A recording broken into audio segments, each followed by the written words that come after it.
আসসালামু আলাইকুম। কেমন আছেন সবাই? আশা করি সবাই ভালো আছেন। আল্লাহর রহমতে আমরাও ভালো আছি। এই যে সকাল সকাল নাস্তা রেডি করলাম। রুটি, দুধ চা, ডিম, ফুলকপি, আলু ভাজি। এই তো ছেলেকে নিয়ে বের হলাম। মাদ্রাসা পরীক্ষা আরম্ভ হয়েছে ছেলেদের, বার্ষিক পরীক্ষা। এই যে ওকে নিয়ে বের হলাম সকাল সকাল 7টার দিকে বের হলাম। এই যে ছেলেকে নিয়ে যাচ্ছি, দিয়ে এসে আবার এই যে কি রান্না করব, তার ফ্রিজ থেকে চিংড়ি মাছ নামালাম। তারপর চিংড়ি মাছ, এই যে শাক, লাল শাক, এই যে ফুলকপি, ধনিয়া পাতা, কি রান্না করব ভেবে পাচ্ছি না। কি রান্না করব চিন্তা করতেছি, ভাবতেছি কি করব। তারপর এই যে শাক, ডুলার শাক, লাল শাক আর কি, লাল শাক, ফুলকপি। এই যে মাঝখানে আবার এসে দেখলাম ছোট ছেলে কি করছে। আবার মেজো ছেলেকে আনতে যে গেলাম, নিয়ে বাসায় নিয়ে যাচ্ছি আর কি। ওকে আনার টাইম হয়ে গেছে। এই যে ওকে নিয়ে যাচ্ছি, বাসার দিকে আসতেছি।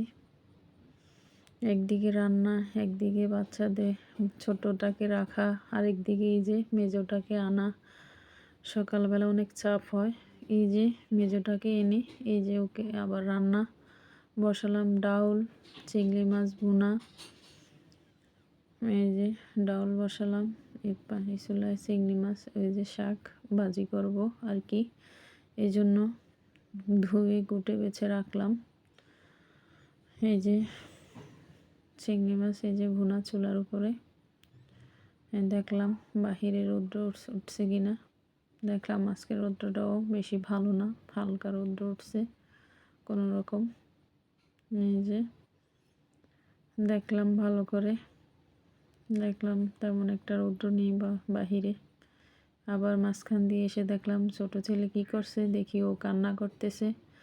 তারপরে এই যে ওকে, এই যে আমাকে দেখে আরও বেশি কান্না করতে লাগলো। তারপর সন্ধ্যাবেলা হাজব্যান্ডকে নিয়ে বের হলাম কিছু কেনাকাটা করার জন্য। শীতের কিছু কেনাকাটা ছিল, এই জন্য দুজন একসাথে বের হলাম। সাথে ছোট ছেলেও ছিল। এই যে হাকিম প্লাজায় গেলাম, দেখলাম এই যে হাজব্যান্ড সহ, এই যে আমার ছোট ছেলে আমার হাজব্যান্ডের কোলে এই যে সামনে এগিয়ে যাচ্ছে। আমাকে বলে তুমি আসো, আমি বলছি যে আমি আসতেছি তোমার পিছে পিছে, তুমি সামনে এগিয়ে যাও। এই যে উনি চলে যাচ্ছে, পিছনে আমিও ছিলাম। তারপর কেনাকাটা শেষে এই যে দুজনে এই যে একটু খাওয়া দাওয়া করলাম। এই যে উনি খাচ্ছে, আমার ওই যে ছোট্ট ফুচকে ছেলেটা। সবাই ভালো থাকবে, সুস্থ থাকবেন। আল্লাহ হাফেজ।